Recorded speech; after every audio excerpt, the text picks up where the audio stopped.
É uma grande alegria estar aqui. E para quem nos acompanha online, damos as boas-vindas a esta etapa do nosso Sábado da Liberdade Religiosa. O sermão de hoje se chama Procuram-se Pregadores Fiéis. Sabe, quando você vem a um evento, você sempre tem...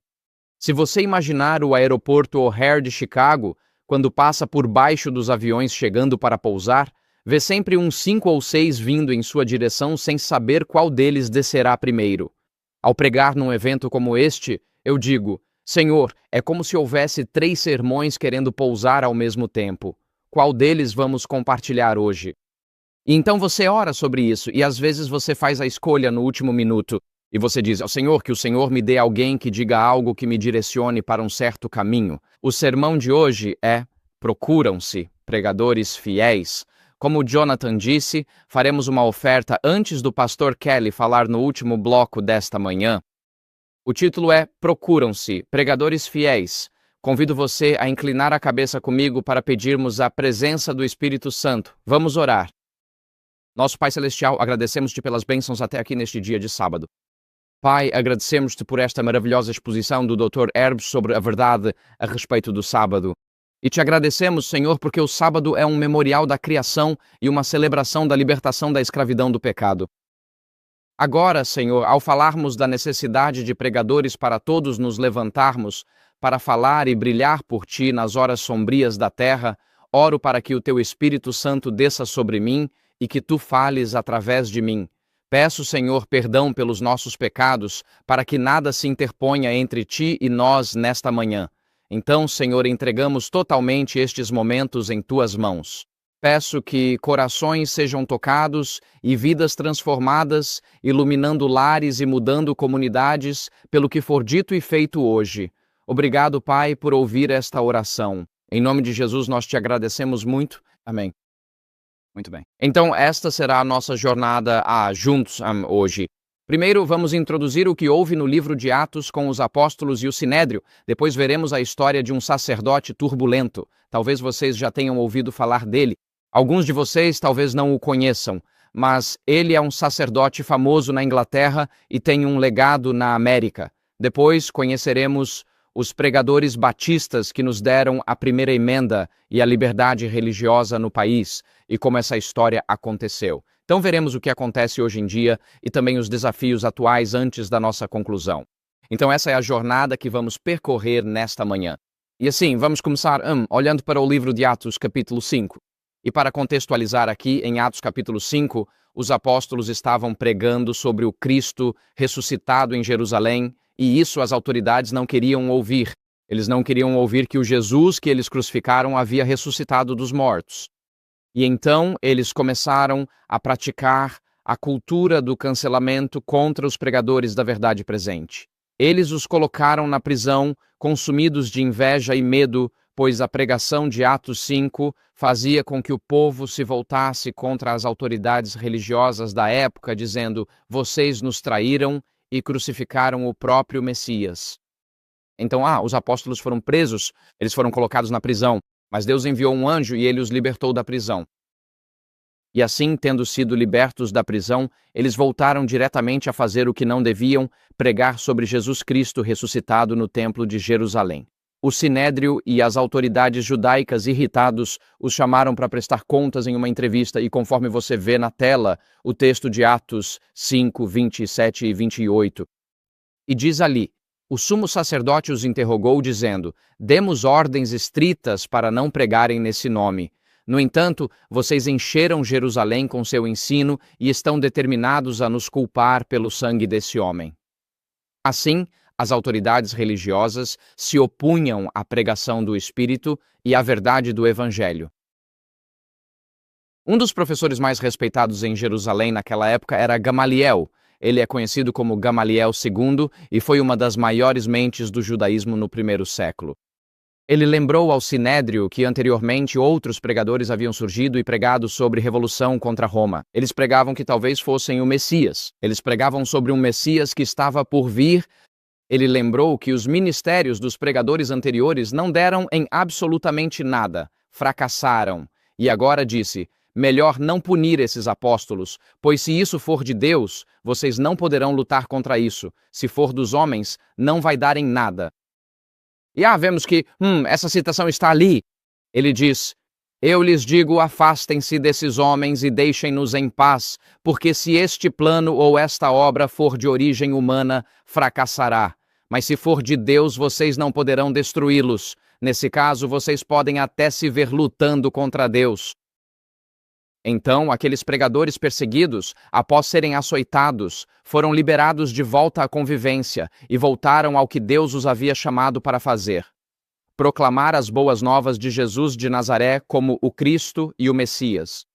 Eles pregavam sobre um Salvador que ama os pecadores, um Salvador que toma o lugar do outro, que assume a culpa, que carrega a culpa, um Salvador ressuscitado e que em breve voltará. É isso que pregavam. O establishment e a hierarquia os perseguiam, mas Deus estava com eles. E por meio deles, Deus levantou a igreja apostólica, a igreja mais pura que vimos na história da salvação no primeiro século de Cristo. Deus levantou um movimento de igrejas nas casas que chamamos de igreja apostólica. E ao longo da história, Deus levantou em cada geração homens e mulheres, como vimos em janeiro deste ano, meninos e meninas na Suécia no movimento adventista. Deus levantou homens, mulheres, meninos e meninas fiéis que estão dispostos a falar a verdade sobre Deus, não importa o custo pessoal. Eles estão dispostos a arriscar tudo pela salvação de almas doentes pelo pecado, mesmo que isso signifique sacrifício pessoal, cancelamento oficial ou rejeição pública. Agora quero passar para um caso que talvez conheçam, o caso do Padre Turbulento. E o nome do sujeito era Thomas A. Becket. Algum de vocês já ouviu falar de Thomas A. Becket? Ele é um personagem muito famoso na história religiosa britânica e, na verdade, tem influência na América até hoje. Vamos falar sobre essa influência em alguns instantes. Mas quem era esse sujeito, Thomas A. Becket? Bem, ele foi, na verdade, o arcebispo de Canterbury, de 1162 a 1170 d.C., e foi nessa época mas isso foi antes da Reforma, então ele era o arcebispo católico de Canterbury. Então quem foi esse Thomas A. Becket? Bem, ele nasceu em Londres, em uma família de um cavaleiro pobre que veio junto com a invasão normanda em 1066 d.C. E seu pai valorizava a educação, então conseguiu colocar o filho em uma escola de gramática. E na Inglaterra, nós temos escolas de gramática e escolas públicas. Uma escola de gramática é onde, aos 11 anos, os melhores alunos academicamente vão para estudar. Nesse sistema, você faz uma prova aos 11 anos e os melhores ingressam nessas escolas para avançar de forma mais rápida. São pessoas que têm o azar de estudar geometria aos 11 anos e cálculo aos 12, e também seja lá o que mais com que abençoam suas mentes. Mas ele foi para uma escola de gramática aos 11 anos e depois disso trabalhou como escriturário no negócio do pai. O negócio não ia bem, então seu pai arranjou para que ele conseguisse um emprego como faz-tudo, literalmente um faz-tudo, com o então arcebispo de Canterbury, o clérigo mais importante do país, um homem chamado Theobald de Beck. E então, esse jovem Thomas A. Becket estava trabalhando basicamente como assistente administrativo. Ele fazia recados para o arcebispo de Canterbury e, ao fazer isso, ele demonstrou que era inteligente, articulado, tinha bom senso e era digno de confiança. Logo, o arcebispo de Canterbury passou a usar o jovem Thomas Becket como emissário pessoal. Se precisasse enviar mensagens ao Papa em Roma, mandava com Thomas Becket. Se ele queria negociar algo com o rei da França, ele enviava Thomas A. Becket. Assim, Thomas Becket tornou-se embaixador de confiança do arcebispo de Canterbury. O rei da Inglaterra, na época, era Henrique II. Esta não é uma foto boa dele, mas não temos registros contemporâneos.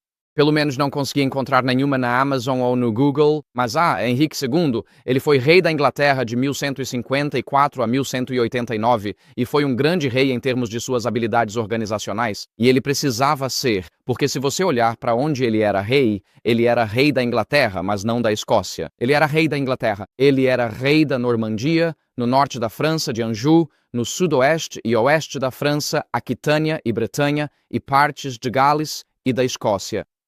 O rei Henrique II era muito enérgico e percebeu que os barões comandavam seus próprios tribunais, que muitas vezes eram injustos. Então, para resolver isso, ele instituiu um sistema com juízes da coroa para percorrerem todos esses tribunais em um circuito, e também os julgamentos deles prevaleciam sobre os dos barões, e esses magistrados ficaram conhecidos como juízes de circuito. Nos Estados Unidos temos o 5º, o 6º e o 7º circuito, o Tribunal de Apelações e o Sistema Federal. Tudo isso remonta a este homem aqui. Ele criou os juízes itinerantes para garantir que a lei do país fosse cumprida e que os precedentes fossem mantidos. Então, se você recebesse 10 chibatadas por roubar uma vaca neste condado, seria igual aqui. Daí vem o precedente ou equidade, garantindo tratamento justo para todos em um sistema jurídico.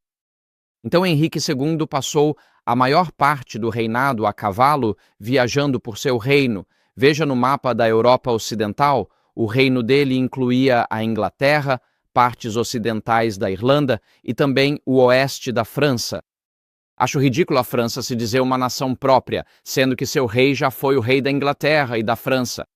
Mas isso é uma questão à parte. Não vamos entrar nesse debate histórico esta manhã. Ele viajava muito e o arcebispo de Canterbury, impressionado com Thomas Becket, disse ao rei: "Ele é um grande administrador. Você precisa de uma mente assim ao seu lado. Por que não o aceita como seu servo?" E naquela época, o ministro das Finanças do reino era conhecido como o Lorde Chanceler do reino. E o cargo acabou ficando o vago. E aos 30 anos, Thomas A. Becket foi nomeado Lorde Chanceler do reino. Ele era um brilhante gestor financeiro e viajou extensamente pelo país. Naquela época, tudo era feito a cavalo. A corte viajava sem parar por todo o reino durante o ano inteiro.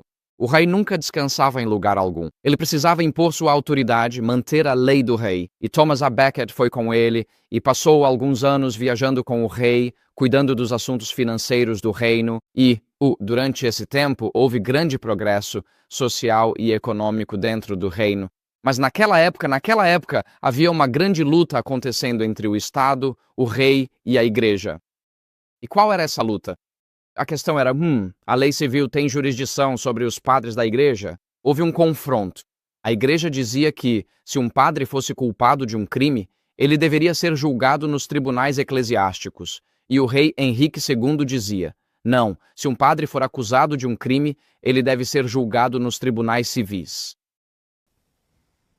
E você pode dizer, bem, esse debate foi há 1000 anos. Ah, não. O que aconteceu em Boston no final dos anos 1990 e início dos anos 2000, quando padres que eram predadores foram protegidos pela igreja dos tribunais civis e tratados no sistema eclesiástico. Esse não é um debate antigo e esquecido. Esse debate ainda acontece em várias partes do mundo. No catolicismo, padres são protegidos dos tribunais civis pelos tribunais eclesiásticos. Esse não é um debate antigo. Isso está acontecendo diante dos nossos olhos hoje. Então houve uma luta entre a igreja e o Estado, e a questão era de quem seria a lei suprema. Como vimos mais cedo nesta manhã na apresentação, será que a lei de Deus vai prevalecer ou serão os mandamentos da igreja que vão prevalecer? Na época de Thomas Becket, a questão era, seria a lei do rei que prevaleceria? Ou seria a lei da igreja que prevaleceria sobre o clero, e em particular sobre os padres? Então, o rei, Henrique II, confiava em Thomas Becket. Ele o nomeou Lorde Chanceler do reino, e, então, em 1162, o arcebispo de Canterbury morreu, e o rei Henrique II teve uma ideia brilhante. Ele disse, vou nomear meu ministro das finanças para ser o arcebispo de Canterbury, porque confio nele e nós pensamos da mesma forma. E se eu nomear Thomas Becket como arcebispo de Canterbury, então teremos uma visão unificada entre igreja e Estado. E então Thomas Becket não tinha absolutamente nenhuma formação teológica, então talvez no progresso eclesiástico mais rápido que já conhecemos na história ocidental, ele foi ordenado sacerdote em 2 de junho sem nenhuma formação teológica e no dia seguinte foi ordenado arcebispo de Canterbury, talvez o avanço eclesiástico mais rápido da história do cristianismo ocidental. E uma vez que Thomas Becket se tornou arcebispo de Canterbury, parece que ele teve uma profunda experiência de conversão. E ele percebeu que hoje temos um bom rei, Henrique II. O que acontece se tivermos um mau rei? E o que acontece se o mau rei quiser impor suas leis à igreja? E assim, Thomas Becket tornou-se um defensor da separação entre igreja e Estado como arcebispo católico de Canterbury, porque ele via o perigo não na igreja impondo sua vontade ao Estado, mas no Estado impondo sua vontade à igreja. E então surgiu um conflito entre Henrique II e Thomas Becket, seu antigo e confiável ministro das Finanças, e esse conflito estava dividindo o reino, pois grande parte do reino era controlada pela igreja através dos mosteiros. E assim, as tensões aumentaram e, em um dia fatídico, Henrique II fez uma pergunta decisiva. Ele disse: "Ninguém vai se livrar desse padre turbulento?" Depois, ele alegou que era uma pergunta retórica. Ele foi mal interpretado. Ele foi mal compreendido. Alguns aproveitaram seu desabafo furioso, mas 4 cavaleiros bebiam com o rei naquela noite. Sabemos seus nomes: Reginald Fitzurse, Hugh de Morville, William de Tracy e Richard Le Breton. Eles ouviram o rei e, querendo agradar aquele rei furioso, cavalgaram por algumas noites e dias até Canterbury para encontrar Thomas Becket. Eles o encontraram celebrando um serviço religioso no altar do arcebispo, na Catedral de Canterbury, e lá confrontaram o arcebispo. Eles não pediram muito em troca, mas simplesmente decidiram abatê-lo na frente da congregação. E foi exatamente isso que eles fizeram. Eles arrancaram o topo da cabeça dele com seus machados, lanças e espadas. Na verdade, temos relatos de testemunhas oculares sobre isso, porque tudo foi registrado no sistema legal e nós temos esses relatos. Está escrito ali que cavaleiros ímpios de repente se lançaram sobre ele e arrancaram o topo de sua coroa, o topo de sua cabeça, o crisma sagrado consagrado a Deus. Com outro golpe na cabeça, ele permaneceu firme. Mas com o terceiro golpe, o mártir ferido dobrou os joelhos e os cotovelos, oferecendo-se a si mesmo como um sacrifício vivo e dizendo em voz baixa: "Em nome de Jesus e da Igreja, aceito a morte." Mas o terceiro cavaleiro feriu gravemente o caído. Com o golpe, sua grande coroa caiu da cabeça, o sangue embranqueceu pelo cérebro e o cérebro ficou rubro de sangue. Isso manchou de púrpura a igreja. O quinto, um clérigo que os acompanhava, pisou no pescoço do mártir e, horrorizado, espalhou miolos e sangue pelo chão, exclamando: "Podemos sair, cavaleiros." Ele não vai se levantar de novo. Provavelmente não. Ele realmente não se levantou novamente. Os cavaleiros fugiram e o horror se espalhou não só pela nação, mas por toda a Europa Ocidental. Como ousam esses cavaleiros matar Thomas Becket, que era bem conhecido, como um bom arcebispo de Canterbury e um bom administrador nacional? A nação se levantou contra o rei e o rei teve que se humilhar e caminhar descalço por dias em uma peregrinação até Canterbury para expressar seu remorso pelo assassinato de Thomas Becket. Becket foi então canonizado pelo Papa Alexandre II a III em 1173, apenas 2 anos depois.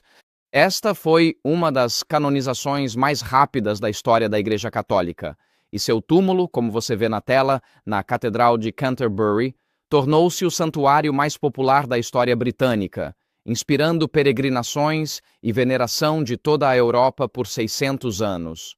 Eliminar aquele padre turbulento ampliou sua vida, seu legado e seu exemplo por séculos futuros.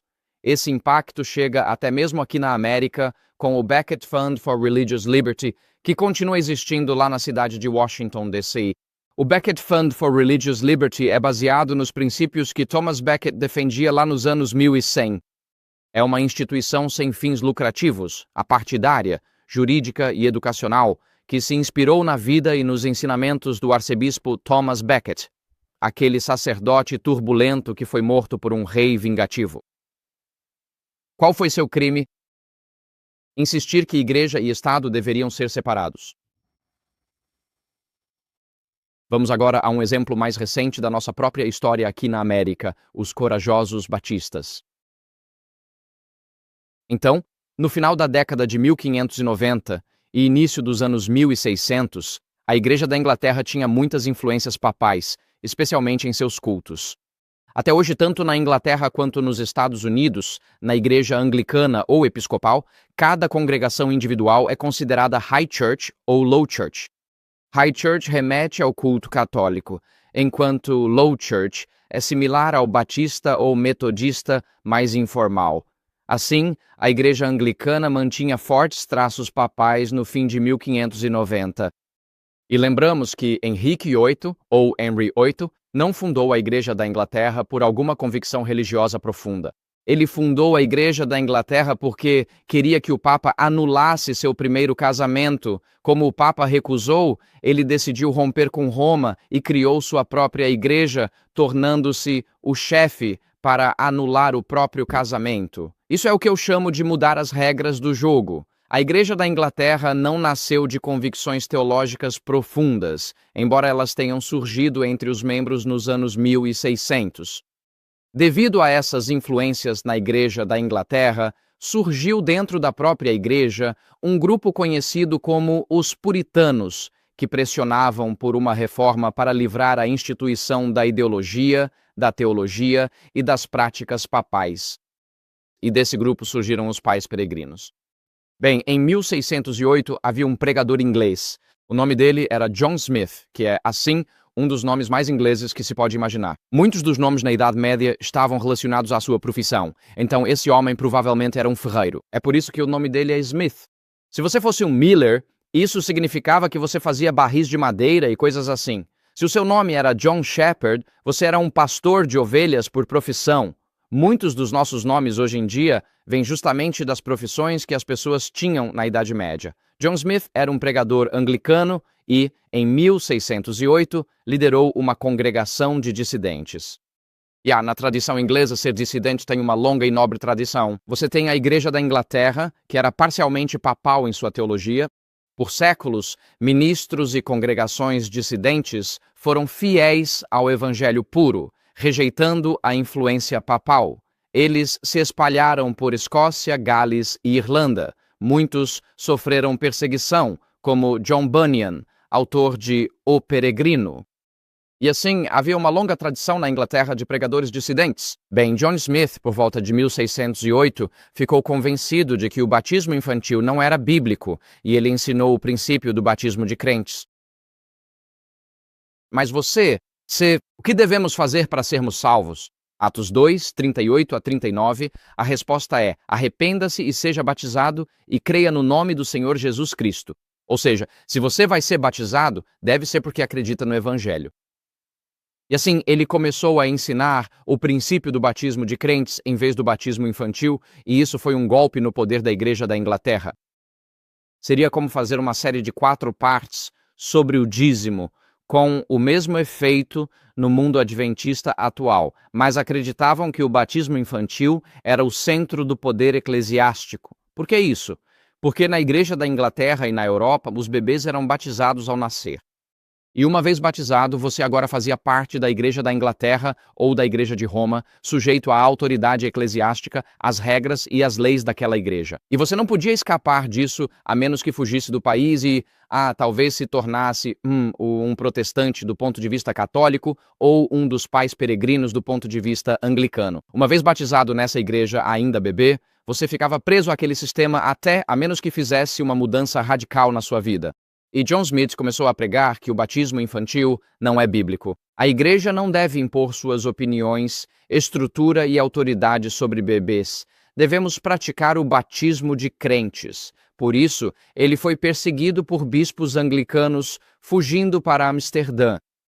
Bem, mais ou menos na mesma época você tem os pais peregrinos. E, existe uma réplica em escala do Mayflower que navegou até aqui para a América. E você conhece a história de Plymouth Rock e dos pais peregrinos vindo para a América. Bem, em 1638, eles eram dissidentes e foram rejeitados pela hierarquia anglicana. Então você chega a Roger Williams aqui na América, e ele e outro homem chamado John Clark fundaram as 2 primeiras congregações batistas na América em Rhode Island. Acho que tem uma foto disso aqui. Aqui está. Essa é a primeira igreja batista da América. Fica em Providence, Rhode Island, fundada em 1638 por Roger Williams. Dizemos, é só uma igreja batista sem importância hoje. Mas na época, batista significava batismo de crentes, não infantil. Foi rejeitar a jurisdição da Igreja da Inglaterra sobre os bebês nascidos em suas terras e no Império. Assim, rejeitaram a união entre Igreja e Estado da Inglaterra, onde o rei ainda chefia a Igreja, e negaram a ideia de que, ao nascer em um país católico, o batismo infantil te sujeita automaticamente à autoridade do Papa. Hoje dizemos, é uma igreja batista, sem pensar no real significado que o nome batista representa. Isso significa o batismo de crentes. E Roger Williams fundou a primeira congregação batista nos Estados Unidos.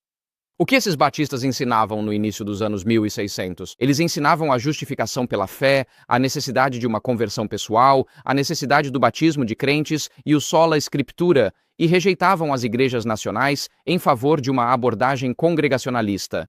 E eles rejeitavam as igrejas nacionais porque diziam que igrejas nacionais sempre levam à perseguição.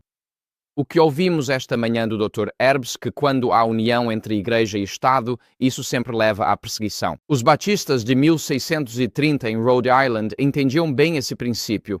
Perseguidos pela igreja anglicana e depois por puritanos em Massachusetts, Roger Williams e seu grupo viram que uniões entre igreja e Estado não funcionam. Então esses batistas cresceram rapidamente nas 13 colônias, apesar da intensa perseguição do estabelecimento anglicano a partir da década de 1630, porque os batistas enfatizavam a necessidade de uma experiência pessoal com Jesus Cristo. Que sua fé não deveria ser apenas teológica, não deveria ser apenas intelectual, não deveria ser apenas litúrgica. Sua fé deveria ser viva, pessoal e vívida. E assim, os batistas se espalharam pelas 13 colônias na Virgínia. Esses são os 5 ensinamentos centrais dos batistas pregados nas décadas de 1630, 40 e 50 aqui na América. Na Virgínia, a maior das 13 colônias, se você olhar para um mapa ao longo do tempo, desde a sua fundação, a Virgínia originalmente se estendia até o Pacífico, porque a carta dizia que tudo a oeste de uma certa linha de latitude seria Virgínia. Olhando o mapa hoje, não percebemos que originalmente a Virgínia ia para o norte, subindo pelo lado oeste da Pensilvânia e atravessando todo o meio oeste até Oregon, Washington e Califórnia. A Virgínia era de longe o maior estado. Era um estado teórico, mas existiu. Nos mapas, a Virgínia foi diminuindo até que, mais tarde, a Virgínia Ocidental também se separou. Então, aí está o mapa das 13 colônias e a Virgínia, na época, era a maior das colônias. Era a mais poderosa economicamente, e havia uma união estabelecida entre a Igreja Anglicana ou Episcopal e o governo do estado da Virgínia. E assim, os clérigos, os bispos anglicanos, tinham autoridade para emitir licenças para pregar. E assim, a Virgínia tinha uma união entre Igreja e Estado. O dízimo era coletado por lei, extraído à força da população, e então redistribuído ao clero. E era isso que estava acontecendo na Virgínia na década de 1650. E por causa disso, a vitalidade espiritual diminuiu em toda a colônia da Virgínia.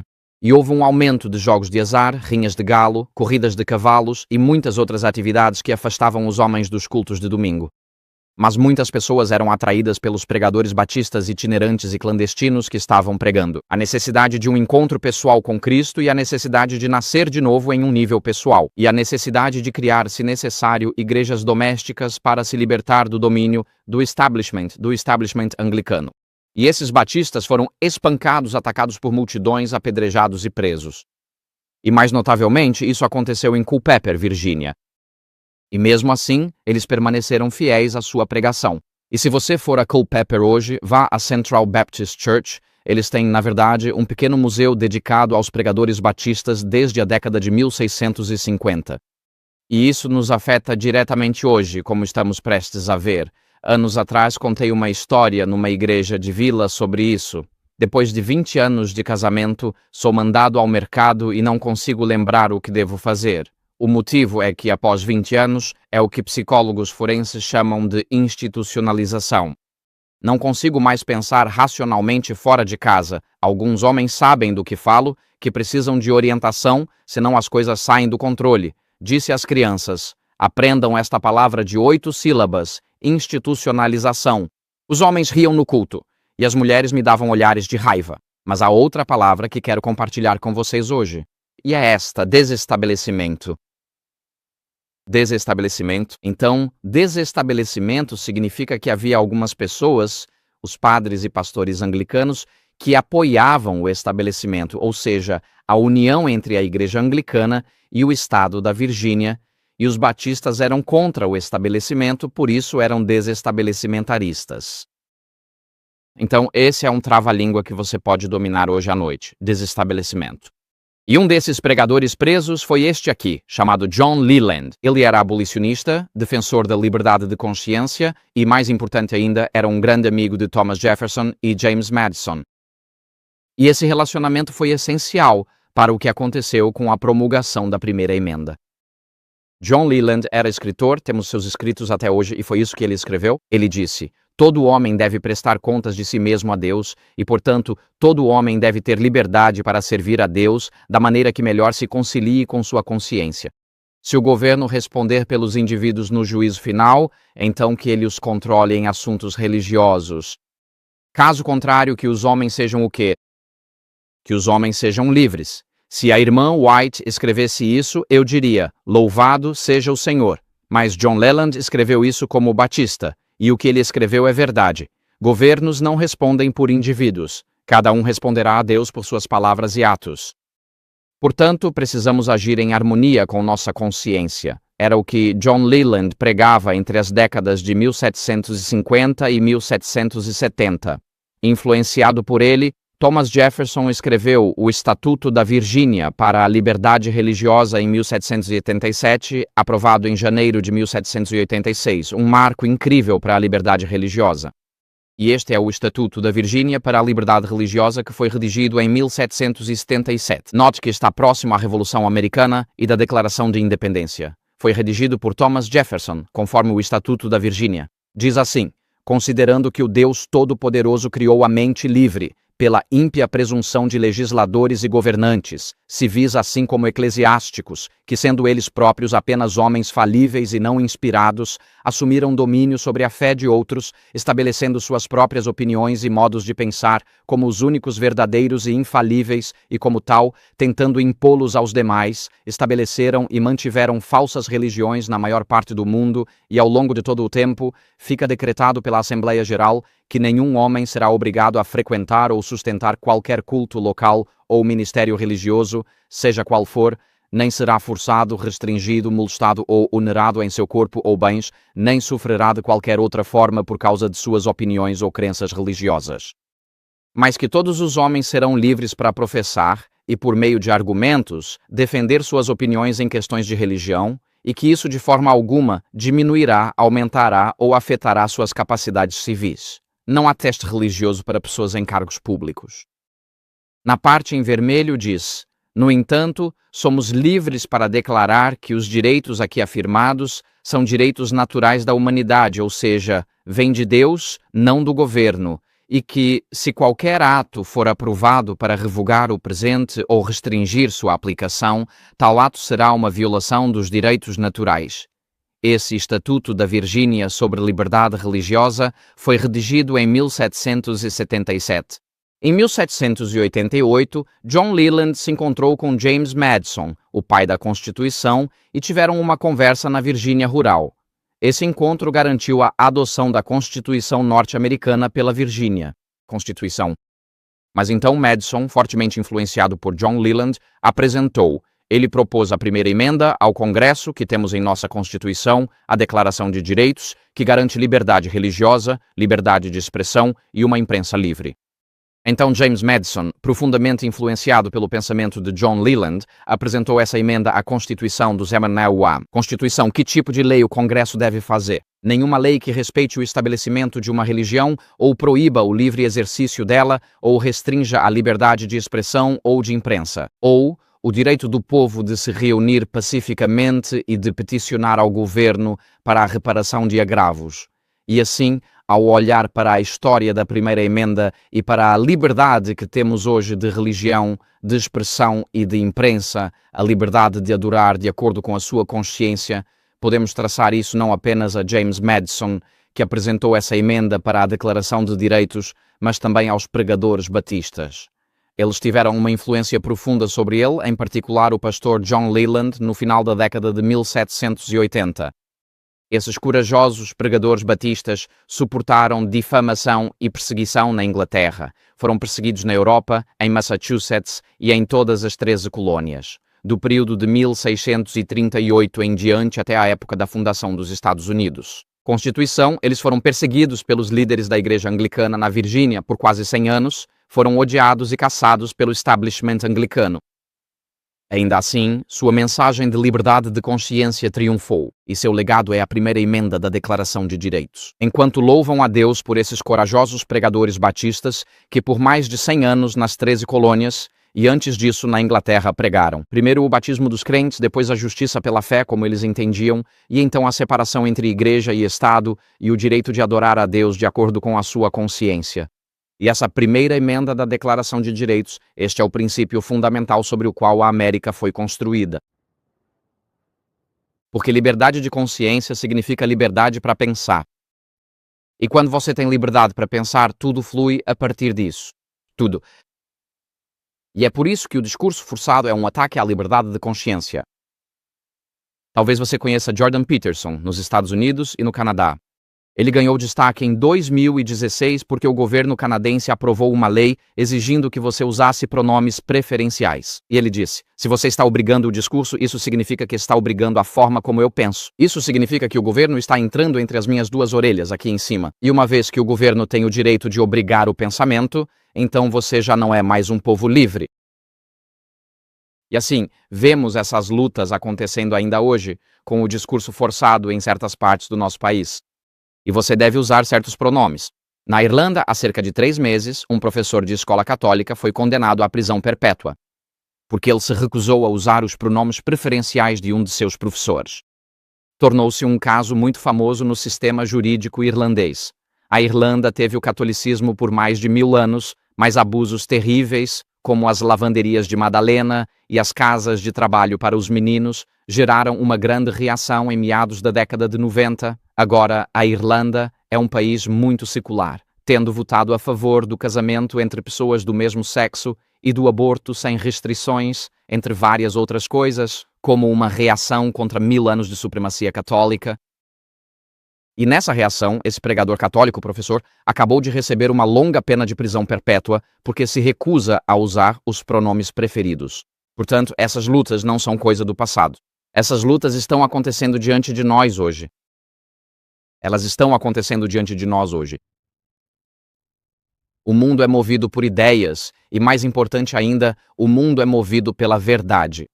Assim como no caso dos apóstolos diante do Sinédrio, como no caso de Thomas Becket e Henrique II na Corte Real, como no caso dos batistas na Virgínia e a Igreja Anglicana estabelecida, sempre que há um confronto entre uma estrutura dominante e ideias vivas, se essas ideias forem ordenadas por Deus, as ideias vivas inevitavelmente sobreviverão e triunfarão sobre essas estruturas estagnadas. Você não pode suprimir a verdade. A verdade sempre triunfará. E quanto aos dias de hoje? Então, eu coloquei um slide ali. Eu deveria falar sobre isso, não deveria? Isso não estava nas minhas anotações aqui. Talvez tenha sido uma adição de última hora.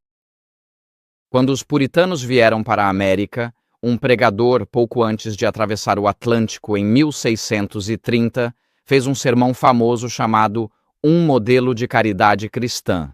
Ele disse: devemos considerar que seremos como uma cidade sobre um monte, os olhos de todo o povo estão sobre nós. A visão puritana era que a América seria um estado teocrático. Teríamos a mesma união entre igreja e Estado que tínhamos na Inglaterra, que tínhamos na Europa, com os anglicanos e os católicos, mas agora essa América seria um estado puritano. E foi isso que Roger Williams rejeitou, o que o levou a ser expulso da colônia da Bahia de Massachusetts. Havia duas visões entre os puritanos, a autoritária de John Winthrop, de uma cidade sobre um monte, ou a visão de Roger Williams de liberdade de consciência e tolerância mútua que acabaria por prevalecer na Constituição americana? Foi a visão batista de Roger Williams e podemos agradecer a Deus por isso hoje. Deus agiu por meio de Thomas A. Becket. Ele trabalhou através desses pregadores batistas. Deus age em vários grupos, épocas e formas, e devemos reconhecer que, na história da salvação, Deus fez coisas incríveis. Hoje, as liberdades que temos em Berrien Springs existem por isso. Por mais de 100 anos, pregadores batistas sofreram perseguição nas 13 colônias e defenderam sua liberdade de consciência. Pela liberdade de consciência de seus filhos, netos e gerações futuras. Portanto, a liberdade de consciência é um presente que é passado de geração em geração e cabe a nós defendê-la, para que a próxima geração possa caminhar na mesma luz e privilégios. E quanto aos dias de hoje? Bem, eu diria que hoje precisamos de pregadores cheios do Espírito mais do que nunca. Por que isso? Porque as trevas estão descendo sobre o nosso mundo. Há uma escuridão espiritual descendo sobre nossa terra e por todo o mundo. Pessoas sem uma fé específica sentem que o mundo está seguindo pelo caminho errado, que as coisas estão chegando ao fim, se desgastando e desmoronando. Seja no meio ambiente, na economia ou mesmo no sistema político atual que vemos hoje. Ontem à noite eu estava sentado em South Bend esperando os aviões chegarem. Todos os aviões estavam atrasados. Eu tive o privilégio de ter um lugar na frente, um verdadeiro camarote no estacionamento do La Quinta. Porque lá é de graça. E a gente não sabia se às 7, 8, 9, 10 horas algum desses aviões ia chegar para os nossos palestrantes. E na minha frente havia um grupo de adolescentes, talvez de 8 a 18 anos. Parecia uma matilha deles. Todos estavam de moletom com capuz, indo de um lado para o outro e brigando no estacionamento. Eu observava tudo, sem conseguir entender se havia dois grupos ali. Tinha alguém que estava sendo muito agressivo. Acho que alguns deles estavam bebendo e batiam nos carros das pessoas. E então uma mulher foi importunada, tiveram que chamar o 911 e chegaram uns 5 carros de polícia. E as crianças evaporaram na escuridão. E assim que os carros da polícia foram embora, as crianças voltaram de novo. Pensei, não quero ficar aqui fora sozinho com essas crianças à noite. Onde estão os pais delas? Elas estão simplesmente em uma guerra de rua bem na frente do aeroporto de South Bend. Vemos bem diante de nós as normas sociais se desintegrando. As expectativas sociais são reduzidas o tempo todo. Hoje em dia você não pode ter expectativas sem ser acusado de intolerância ou preconceito. E quanto ao presente? Quero fazer 4 pontos aqui. O primeiro é este. Quando a voz profética é silenciada, o mal se espalha pela terra, como na história de Acabe e Jezabel. Eles não apenas trouxeram 450 profetas de Baal e 400 profetas de Azerá, e ainda os sustentaram com dinheiro público, uma união entre igreja e Estado naquela época. Mas eles começaram o extermínio dos profetas de Deus, forçando-os a se esconderem. Havia 100 profetas fiéis que foram preservados por um servo do rei chamado Obadias. Ele os escondeu em 2 cavernas, 50 homens em cada caverna. Mas Acabe e Jezabel estavam determinados a silenciar a voz dos pregadores fiéis na terra de Israel. O que aconteceu com Elias? Bem, Elias se escondeu. Deus lhe disse, saia daqui e vá ao riacho de Querite, pois ordenei aos corvos que te alimentem. Quando o riacho secou e não havia mais água, Deus lhe disse, com a mesma ordem em hebraico, mudando só o local. Ele diz, saia imediatamente deste lugar e vá para outro lugar, onde eu te mostrarei, para a terra de Sarepta, pois ordenei a uma viúva ali que te alimente. E assim, por 3 anos e meio, Elias ficou escondido do público durante a seca em Israel. Enquanto Elias estava oculto do público, não havia nenhuma barreira pública contra o avanço da idolatria e do culto aos demônios. A adoração de ídolos foi e sempre será a adoração de demônios. E é por isso que isso leva a uma espiral moral descendente, porque a adoração de demônios incentiva você a seguir seus próprios desejos inflamados. E assim, a nação de Israel desceu à mais grosseira imoralidade sexual. Sabemos pela arqueologia que havia todo tipo de perversão e crueldade na cultura cananeia. Estupro, homossexualidade, prostituição ritual, pedofilia, sacrifício infantil e assassinato. Quando a voz profética silencia e não há voz pública dizendo, assim diz o Senhor, o povo se perde e as pessoas tendem a cair no abismo da imoralidade. Hoje, em nosso mundo, em nossa igreja, vivemos em uma cultura do cancelamento para pregadores proféticos. Vivemos em um mundo de narrativas dominantes, adotadas de um mundo caído. Vivemos em um mundo de interesses corporativos, financeiros e legais estabelecidos e de laodiceanismo espiritual. Temos advogados, gerentes de risco, especialistas em comunicação e saúde pública, gestores de previdência, mercado monetário e patrimônio corporativo. Vemos professores culturalmente marxistas em nossas faculdades, administradores woke, e subjugamos formalmente as consciências no movimento adventista aos objetivos das Nações Unidas, que rejeitam a Deus. Tudo isso conspira para silenciar os pregadores fiéis da Bíblia hoje na América. Essa é a verdade. Quando a voz profética é silenciada, o mal varre a terra. Ezequiel 22:30 diz o seguinte: procurei entre eles um homem que erguesse um muro e se colocasse na brecha diante de mim em favor da terra, para que eu não a destruísse, mas não encontrei nenhum. E Deus ainda está procurando hoje. E talvez quando você olhar no espelho, verá o que Deus está olhando. Talvez Deus esteja chamando você para reparar o muro e se colocar na brecha nesta geração. Assim, o livro Profetas e Reis descreve da seguinte maneira. Lemos: assim, homens que deveriam estar de pé como fiéis guardiões da lei de Deus têm discutido, até que a política ou o manual da igreja ocuparam o lugar da fidelidade, e o pecado é permitido passar sem repreensão. Quando a voz da repreensão fiel será ouvida mais uma vez na igreja? E em Michigan, os pregadores não têm permissão para repreender na igreja. Assim, o Espírito Santo é apagado em nossos púlpitos de Michigan pelo cancelamento de pregadores que repreendem o pecado aberto. Isso ocorre ao nosso redor, quando autoridades religiosas silenciam pregadores bíblicos que pregam contra pecados populares entre o povo de Deus. Esses líderes não preservam o corpo de Cristo. Eles estão removendo o baluarte contra um declínio espiritual ainda maior e apressando o juízo de Deus sobre uma igreja laodiceana. O próximo princípio que vemos é que quando a voz profética se cala, o povo se perde. Sem a voz da consciência ecoando do púlpito, uma geração inteira pode crescer sem saber distinguir o certo do errado, ou a mão esquerda da direita. Deus expressou esse princípio em Jonas capítulo 4, no último versículo desse livro, onde Deus está dialogando com Jonas, e Deus diz: e não hei de eu ter compaixão de Nínive, aquela grande cidade na qual há mais de 120 mil pessoas que não sabem, a mão direita da esquerda e também muitos animais. Quando a voz da verdade e o chamado para a reforma espiritual são silenciados no púlpito, uma geração cresce sem saber mais o que é certo ou errado. Deixe-me dar um exemplo. Na semana passada, a revista Spectrum celebrou a vida e o ministério de um pastor da Igreja Adventista de Glendale, na Califórnia, que está em um casamento homoafetivo há 20 anos, como pastor daquela igreja. E fizeram uma matéria elogiosa celebrando essa pessoa como um pioneiro, um desbravador e assim por diante. E nossos filhos leem isso aqui em Bering Springs pela internet. Mas em Michigan você não pode falar sobre essas coisas. Você não pode questionar a estrutura a partir do púlpito. O que significa que seus filhos e meus filhos aqui veem esses artigos celebrando um pastor em casamento homoafetivo um pastor em um casamento homoafetivo há 20 anos e eles não ouvem nada do púlpito ou em sua igreja que diga que isso não está em harmonia com a vontade de Deus. Nossos filhos crescem com a ideia de que isso deve ser normal e aceitável. Então, quando você silencia a voz da repreensão e silencia a voz dos pregadores fiéis, uma nova geração é criada que não sabe distinguir a mão direita da esquerda. Esse é o resultado.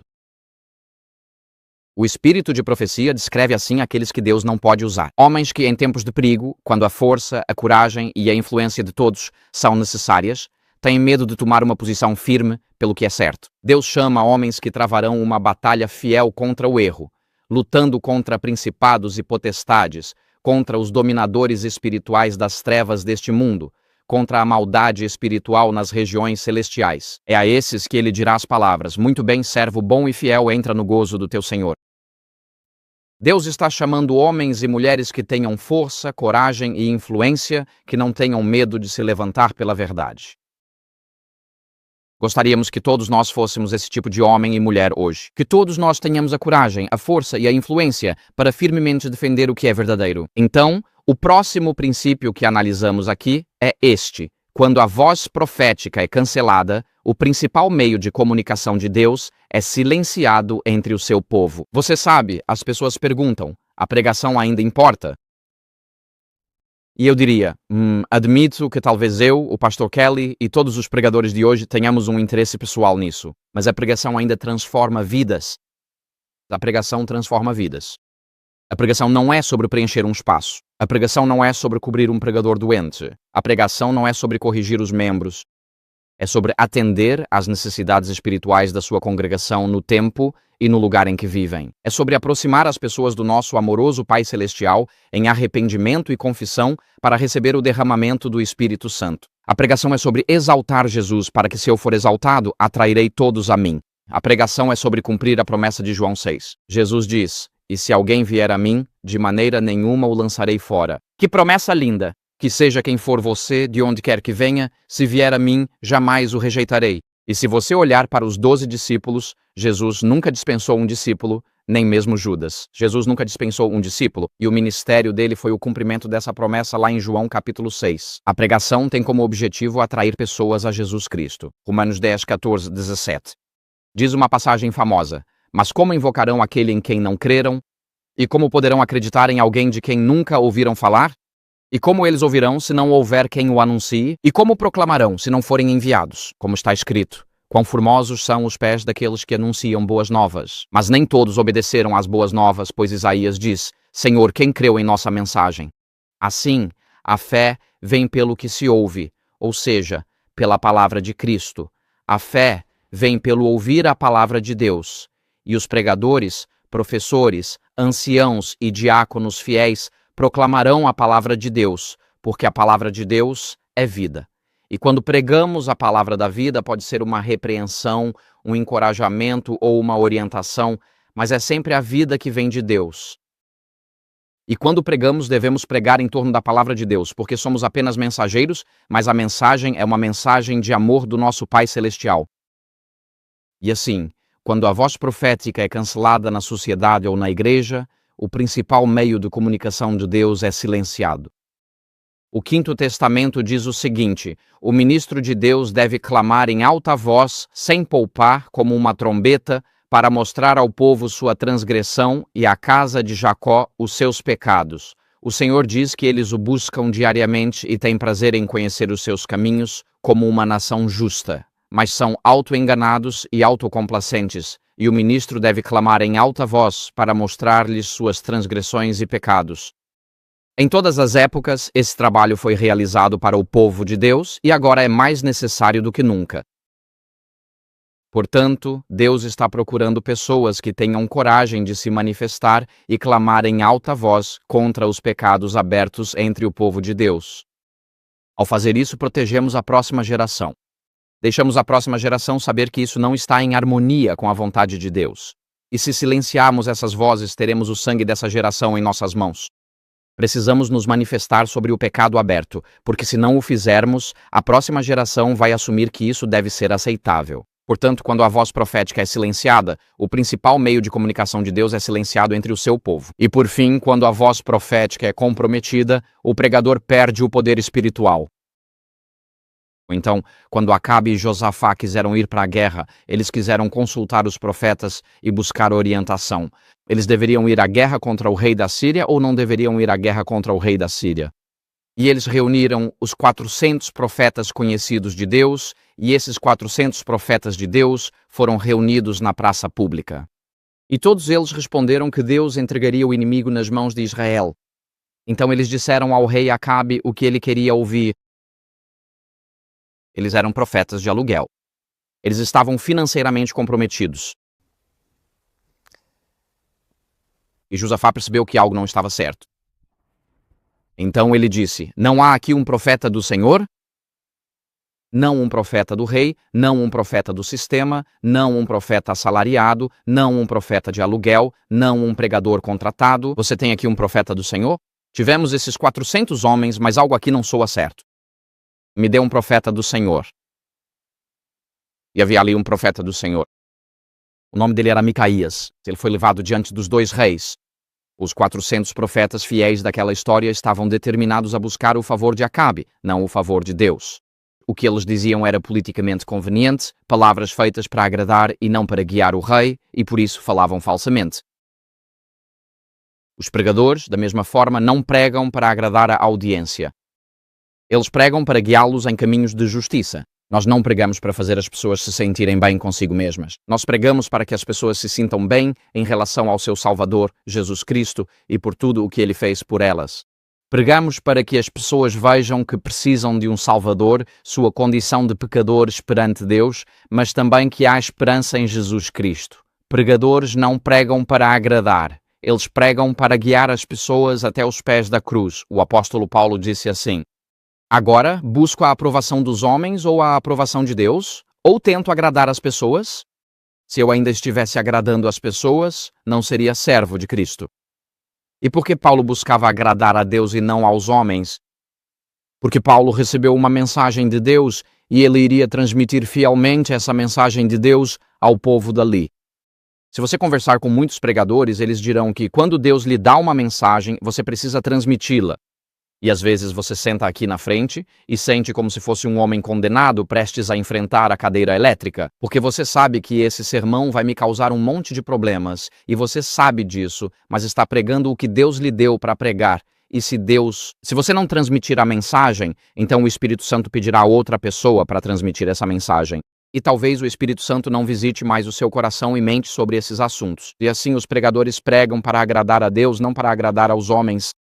Então, em Gálatas 1, 11 e 12, Paulo explica por que ele quer agradar a Deus em vez de agradar aos homens. Ele diz: quero que saibam, irmãos e irmãs, que o evangelho que foi proclamado por mim não é de origem humana, pois não o recebi de uma fonte humana, nem fui ensinado por alguém, mas o recebi como uma revelação de Jesus Cristo. Assim, ao levar a mensagem de Deus, Paulo sentiu-se impelido a pregá-la fielmente, fosse qual fosse a reação.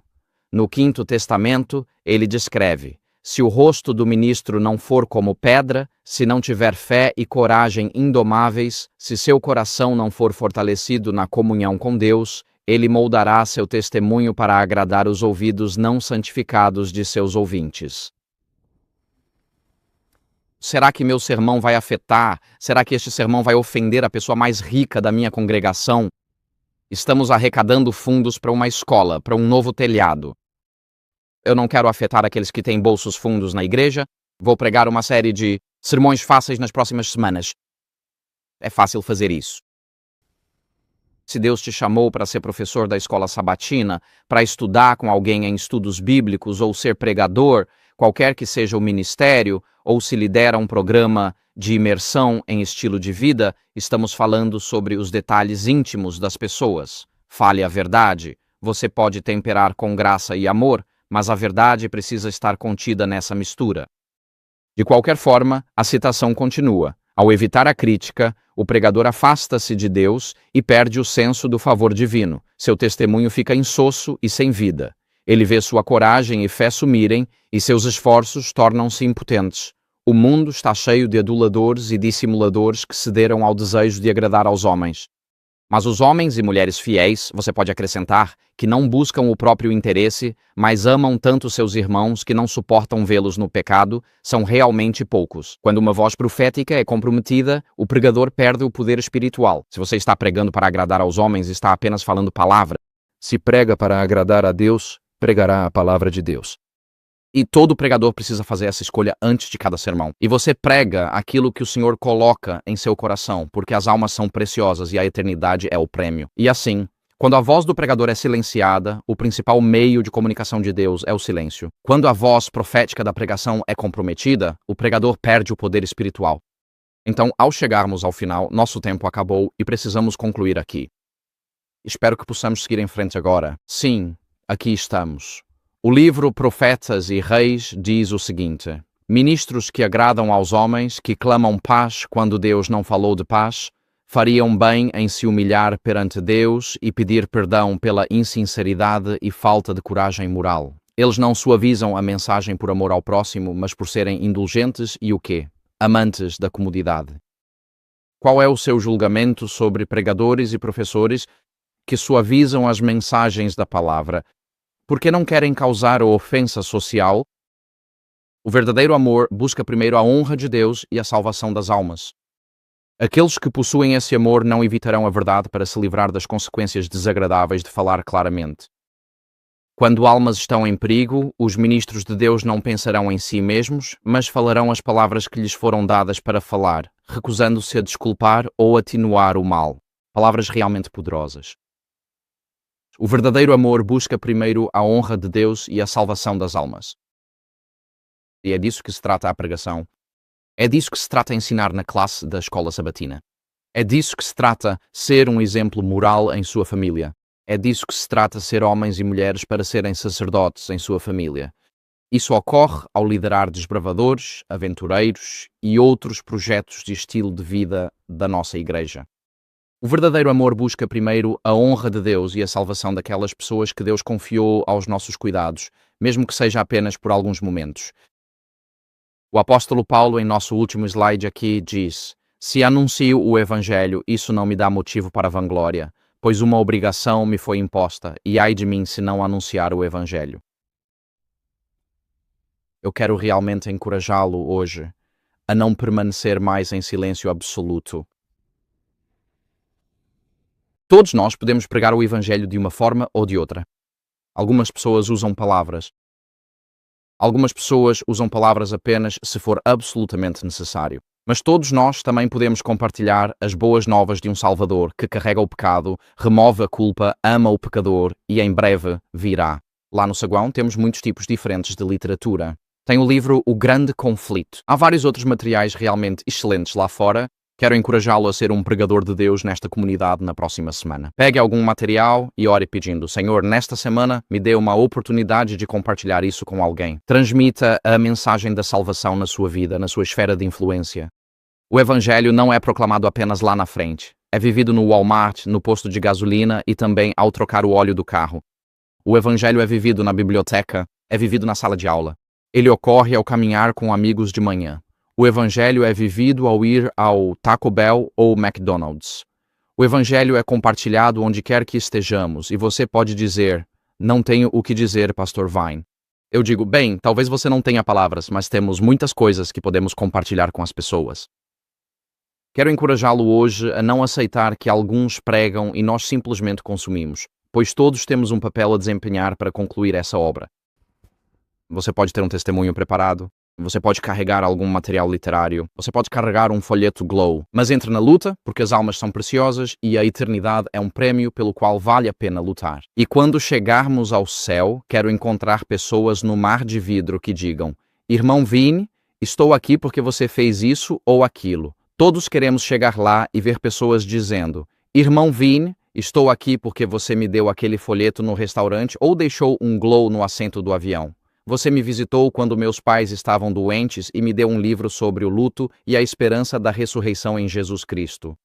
Todos nós temos um papel a desempenhar, então quero te encorajar hoje. Não ouça apenas os pregadores. Diga: Senhor, que nesta semana minha vida seja um sermão vivo para o Evangelho.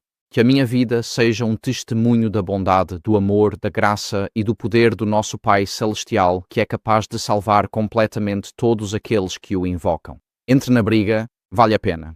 Não seja um pregador silencioso, seja um pregador ativo. Deixe o Espírito Santo falar, trabalhar e brilhar através de você, e Deus fará coisas incríveis quando entregamos nossas vidas totalmente em suas mãos.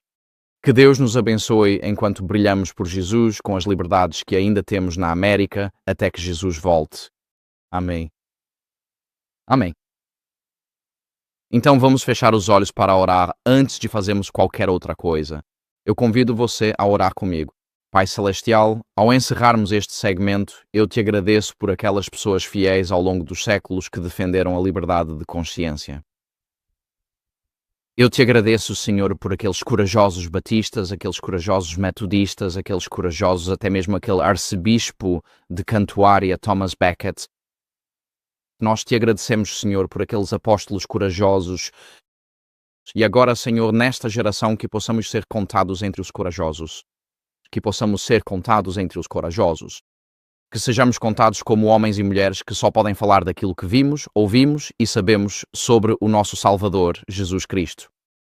Então, Senhor, nesta próxima semana, onde quer que vivamos, seja aqui na América ou online ao redor do mundo. Pedimos que nos dês oportunidades divinas, encontros divinos, que nos coloques em contato com pessoas e que inicies conversas que conduzam a Jesus Cristo como o Salvador do mundo. Senhor, nesses momentos, reivindicamos a promessa de Jesus em Marcos 13 de que palavras nos serão dadas do alto. Senhor, que possamos nos manifestar, que possamos estender a mão, que possamos amar o nosso próximo como a nós mesmos. E Jesus, quando voltares, oramos para que encontremos multidões naquele mar de vidro, porque em 2026 falamos em favor de Jesus Cristo.